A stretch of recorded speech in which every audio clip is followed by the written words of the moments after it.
Hello and welcome. I'm Melissa Flint with Century 21 Realty Solutions, and I have Mr. Rex Lewis here from Home Team Inspection Service. Hello. Thank you for joining me today. It's my pleasure. We don't usually meet in an office. We Meet during a home inspection? Yeah. Yes. several home inspections. One of the most important things for a buyer, I would say. Absolutely. You know, my job as a home inspector is to make the buyer an informed buyer. So give them a snapshot of the home's condition that day of the inspection. Yeah. And the inspections usually, even for a great house, you know, you have a lot of is it code violations, or what are the things that you're looking for? Basically everything. We're looking for the big ticket items, obviously the roofs, and a lot of things that reveal themselves are in the crawl space, where people never go. Water leaks. I've found even last year water leaks from the earthquake had completely destroyed the floor system underneath, connecting to the garage, because the water heater had leaked and the doors were closed and bikes up were against it. They never looked in there for 4 or 5 years, and I get down to the crawl space, I'm like, oh Lord. So I always say a little prayer for the home inspector and the home when you go into the crawl space or when you have to go into the attic. Yes. Just that it's good, but also that it's like not crazy down there for you or up there for you guys. And all these items are fixable. My job is not to scare somebody away, it's just to make them informed. And I was a contractor for 12 years. That's my background, and I was automobile plant engineer, so I had that commercial experience. And so it's just to let the people know the conditions and what they're getting into. Yeah. One of the things I do when I'm coaching a buyer is to say, the home inspection is so important. You're going to get a laundry list of things, and it's kind of a good visual to-do list of what you have with your home. You'll be able to ask for some of those things to be fixed, but it's really just for your information and knowing what you're buying. Right. And along with that list, I explain that, and then, the 3 sections of the report are health, life, and safety, smoke alarms, this is stuff, and significant repairs or any other repairs that need to be done. The recommended items are like clean your gutters, change your air filters, that type of stuff in that order. And I get asked things like, what's the most important thing? In an $800,000 house, which is the cheapest thing, is a carbon dioxide detector. Yeah. This house is not going to do you any good if you don't wake up if there's a carbon dioxide leak, right? True story, yeah. And most people just don't know what those rules and regulations are, and so that's why it's so important to have a home inspection. I'm very surprised at how many houses from the 70s and 80s never had a smoke detector. Nothing. In the bedrooms, the early ones. And I had smoke detectors when I was a kid. So. Yeah. One of the things I wanted to touch on was that you and your team are very qualified for doing these home inspections. I met you at Century 21 training on home inspections, and was impressed to find out that you were the Alaska chapter president for ASHI, right? ASHI, American Society of Home Inspectors. Yeah, it's a national forum that we have, and it offers training and the certifications, and most of us up here, we know each other. There's all the home inspectors. It's a small town or a small community, so we get together and share information. I've recently changed some stuff on mine because of a meeting we had Friday at Century 21 office. Oh, okay. Yeah, Sorry, I missed that. Yeah, well, that's just for the inspectors. Oh, okay. But Larry's always let us use the office there, and that's where we hold our meetings. It's just very nice, and we have Zoom for the people that can't make it, And also at the training, I think I offer like 9 classes for continuing education. Which it's an education year, realtors. Right, and Century 21 are very up on their training. They have a thing called Tool Time, which is where I come in, probably once a quarter or something. I go in there and do a training class. So all their meetings, they try to offer some kind of continuing education, you know, and to kind of spread the word. So along with the American Society of Home Inspectors, that's exactly what we're trying to all get on the same page. You know? Well, when I was first getting into real estate, and that was one of your points of experience or whatnot, it made me go, I need to work with him. Like he's a professional, he's all the things, and so it made me feel really good to work with you. So that's actually why I first called you guys. Oh, wow. Yeah. So thank you. Yeah, you're welcome. That's always a pleasure giving those classes, and Century 21 has just always been just a good partner. You know, we support, you know, the obviously the training, but you know, when you have your gala or however you want to say it. Yeah, the gala. The awards and just other things. They're just, you know, they're just good people. Well, I've seen you support Century 21 and the Alaska Realtors and all of everybody, and I think it's important that you have a team of people that all work together. Like you said, you work with the other inspectors in the area, you work with the realtors. That's how I like to be too. So. Yeah, you know, we had Troy's recently retired, but I came in to, you know, we do radon testing, and there was an older couple. Matter of fact, it was on Eagle River, and I put the radon tester by the garage door because that's the only place they would let me. Oh. And you know, I asked, well, why are you getting this? You selling your house? She goes, no, you know, we've been sick, and my daughter just wants to start eliminating stuff. Well, anything over 4.0 picocuries per liter is considered high by the EPA. This was 19. Oh. So I said, I was getting ready to go on vacation. I said, hey, look, let me move this over to the center of the house to where it needs to be. And then no charge, 2 weeks, let me come back. I'm going on vacation, come back. It was like 20-something, 24. I came in and I said, well, what's this other detector there?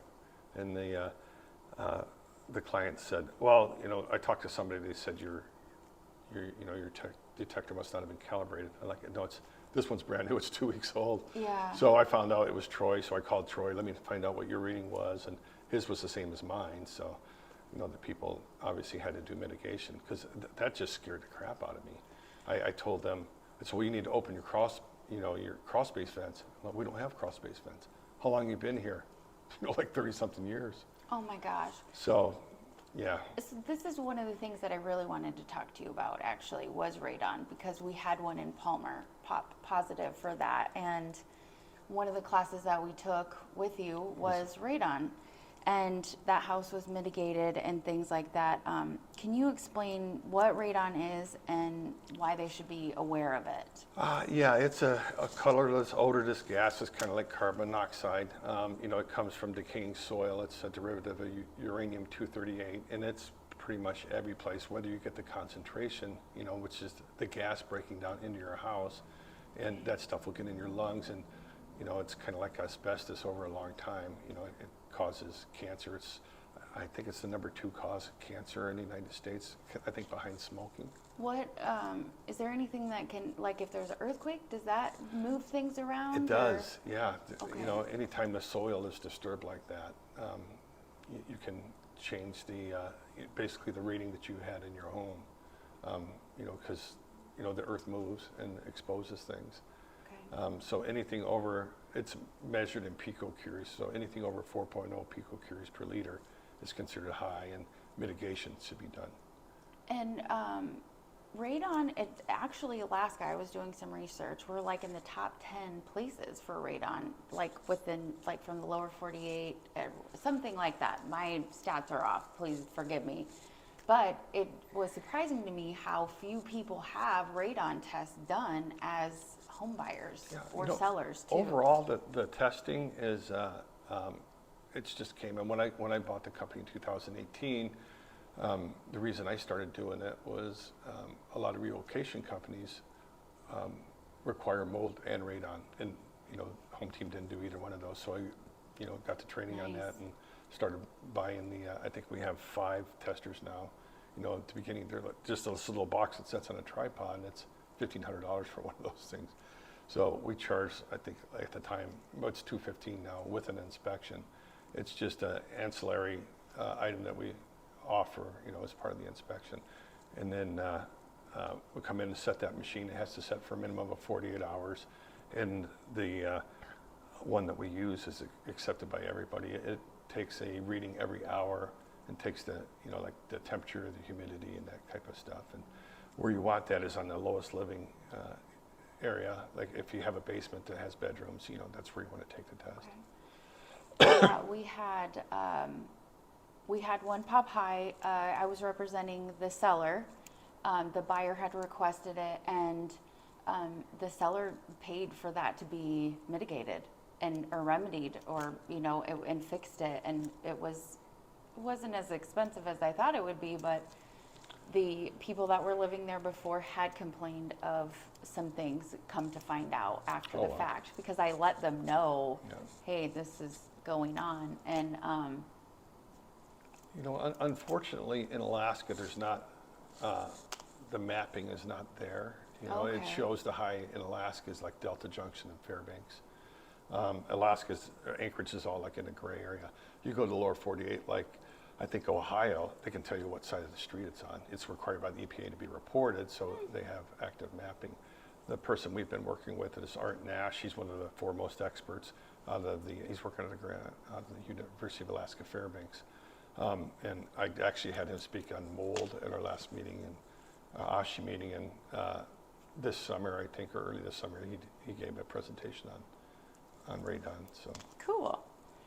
All right. So one of the next things I wanted to talk to you about is deferred maintenance of homes. But what are some things when you're doing a home inspection that you see is like left usually, or that should be taken care of maybe? Gutters. You know, usually what I do is I'll go inside, I'll turn the exhaust fans on, you know, the kitchen exhaust fan in the bathrooms, because I want to make sure they're working on the outside. Because we bought our house, it was 3 years old. They had never been opened. They had been painted shut with a sprayer, right? Oh, so nice. They didn't know. You don't know what you don't know, right? That's why you have a home inspection. And then, you know, the gutters, they don't put extensions on them, and you know, they should get the water at least 3 feet away from the home. And then I said, well, look, we'll get in the crawl space. It'll probably be wet at the foundation, and a lot of times it is. Yeah. You know, clean your gutters. Like I said, the crawl space is probably the thing that hides the most, or the place that hides the most problems, because nobody goes down there. Because I have open crawl spaces and went, yeah, you need to call the fire department to pump this stuff out to start with, and then get a sump pump down there, because it's up to the bottom of the floor joist, right? So they didn't know. There was a house that you went to, I think 3 times with me with a client. Oh yeah. That water was just seeping in from the foundation, and they kept saying, oh, we got it fixed. So we have Rex come for a reinspection. Re-inspections are really awesome too, and important, because in Alaska it was not finished, it wasn't done, and So the first time it wasn't even touched. It didn't even look like anybody was down there, I don't think. it was pretty much a waste of everyone's time. Yeah. But that's why I feel like the home inspection, re-inspection, and what you guys do is so important, because that buyer did not buy that property. Every time I see them, they thank me for, you know, all the amount of time that we spent on that house. And they've had you guys inspect the next 2 properties that they bought too, because they trust you That's guys. when we give them a 10% discount, right, for repeat customers. Yay, thank you. So you had mentioned health and life safety items. What is considered a health and life safety item? Something that's basically immediate danger or could cause injury to somebody. You know, the big thing is like smoke alarms, carbon dioxide detectors, ground fault circuit interrupters, which, you know, current takes the least path of resistance, and that's why you have those resettable ones in the kitchen. Instead of, you know, you doing a break dance and calling an ambulance, it just opens the circuit, right? And that's GFCI. What does GFCI stand for? Ground fault circuit interrupter. Yeah, that's why we have home home inspectors. I was like, what? And that's a common thing. A couple of that was a 2018 code change that the municipality of Anchorage adopted as the new ones that require underneath the sink Yep. and kitchen, and then by the clothes washer. So that's within 6 foot of a washer. So home sellers know that's going to come up. It is on everyone, and I was the last, the company to start writing it up because, sometimes you get drug into things that you don't agree with, but Right. because that one underneath the sink, if it's a split circuit, which means that there's 2 circuits on the outlet. So the top one is usually wired hot all the time for the dishwasher, and then the bottom one's switched for the garbage disposal. Well, unless if they're going to change the outlet, an electrician's going to charge you $400 to go in and change the outlet now. And I'm not, that house sells a year from now, and I didn't write that up. Yeah. So, like I said, sometimes you get drug into things that you You're don't like, agree you have with. to do it. Yeah. Is there any advice that you would give to potential buyers or sellers in preparation of a home inspection? Yeah, I would take care of the easy stuff, was like smoke alarms, carbon monoxide detectors, and of course make sure that your attic is accessible. Yes. And the crawl space. There's this is a non-invasive home inspection, so we're not supposed to move personal items, but You can't get into it. yeah, the attic is the big one. We'll move the stuff. We have telescoping ladders, so most of the time we can get in there without, I don't want to come back to a house if I don't have to, but No. but sometimes, the crawl space is usually in the understair storage, and I have covered. had, we've just had and you've done it with me before, just kind of get a train going and emptying all that stuff out of there so I can get into the crawl space and then put it all back. We take a picture of it because we put it back as close as possible as we can. This is just making me remember the house with the crazy water under the crawl space. They had a table like this. It was stone, and it was probably from you to me. And then it had this huge heavy thing on top of it, on top of that door to go down in there. We should have known then. But I called the listing agent and said, hey, do we have permission to move this monstrosity? And they probably reluctantly said yes. But we moved it, and there was all kinds of treasures under there for you. Yeah, I didn't go absolutely. down there. He had to get his boots on. It was crazy. But When it comes to that section, which is the last thing that we do before we go into the garage, because we want to run the water if there's something leaking. I'm like, all right, at this point in the inspection, I hold a crawl space party. Everybody's invited. I won't get offended if you don't attend. And people look down there like, no, I'm good. I'm good, thanks. So I take a lot of pictures down there.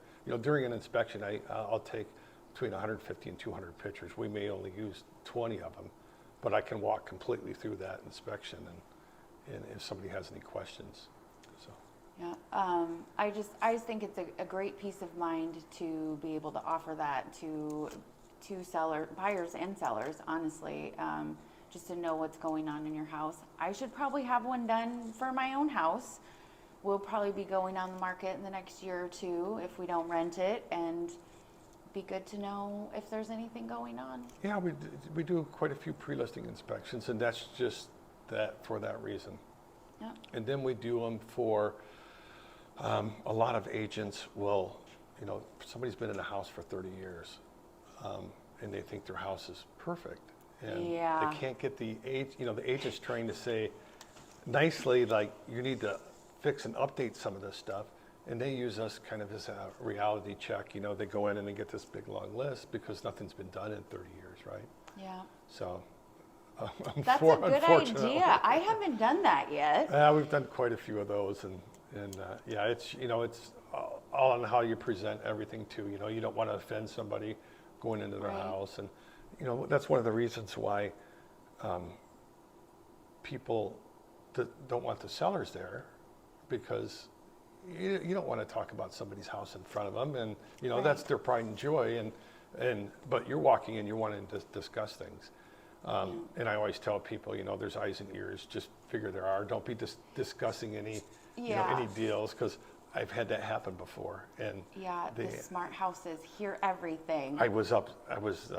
it was during COVID, and I was downstairs, and I heard the agent start talking about what they should offer, and I ran back upstairs and went, hey, and she goes, oh no, they don't have voice. And then I swear it was like a minute later, because their dog had actually bitten me. Oh. I tried to catch it. They were babysitting a dog or whatever. Oh my so gosh. the seller had my number, and she texted me, hey, could you tell those people sitting on the couch to put their mask on? I'm like, oh my. And she didn't believe me. I had to show her the text. And so just figure whenever you're in a house that somebody's watching or listening to you. So. Yeah, I just say that for showings too. You don't want to offend the seller, Absolutely. And as a seller, try not to take things too personally. One of the things that's most important about having a home inspection too is that you guys are a unbiased third party that it's very black and white. It's either okay or not okay, or they need to look into it further with another qualified contractor or engineer or something like that. It's a good reality check. If you are going to be selling your house, things that come up every time is the HVAC. Well, there's not really any air conditioning, heating, ventilation, and air conditioning. Is if your system hasn't been cleaned and inspected or serviced within last 12 months, get it done, because it's going to come up. It's in every home inspection, in every deal. And there may be just a couple of deals that we wrote offers for that didn't include that in their repair request. It falls under health and life safety, and it's done all the time. So that's very good advice. Let me see if there's anything else. I think we're pretty good. Is there anything else you'd like to add? Just let them know that our, actually I just got back last week. I was in Dillingham and Togiak for a home inspection in each one of those. Yeah, cool. So we fly. I think we got one coming up in Kodiak. We do commercial inspections. I've been to Fairbanks, and Mark and I flew down to King Salmon and did a big lodge down there. And so it's just something that's kind of developed, and obviously they're more expensive. They pay for the airfare and for a day, but. Well, if you guys ever need a lovely assistant, I've never been to Kodiak. I haven't been to Dillingham. Like, these are all places that I want to go to. Yeah. Oh, absolutely. And there's 5 of us now. We have a guy out in Palmer that does the Valley on the weekends. He's basically part-time. And then we work 7 days a week and have early staggered inspections. So, the first one's, I think, at 8:30, and then the last one's at 5:30. That will probably change a little bit as it gets darker. Yeah. People change the way they do inspections because of the light. Obviously, Yep. I start on the outside always, and you'll have to do that during the winter because by the time you get done with the inside, it's dark. Yep. I agree. We do that with showings too. I don't really like to show when it's super dark and can't really see anything, and sometimes you have to. But yeah, and the weekends are usually they fill up quick. We have a couple. I always work on the weekends, and then I take Mondays off now usually, and except today, so it popped up, and so. Well, thank you for using your day off to spend it with me. I appreciate it. Yeah, it's very welcome. You're very welcome. always learn something from you at every home inspection that I go to with you or anybody on your team, and that's really valuable to me, so thank you. I appreciate it, and I always like working with you and anybody at Century 21. Like I said, they're always, it's just a good group to belong to and a good partner. I agree. I like them too. All right. Well, thank you, sir. All right. Welcome. Thank you.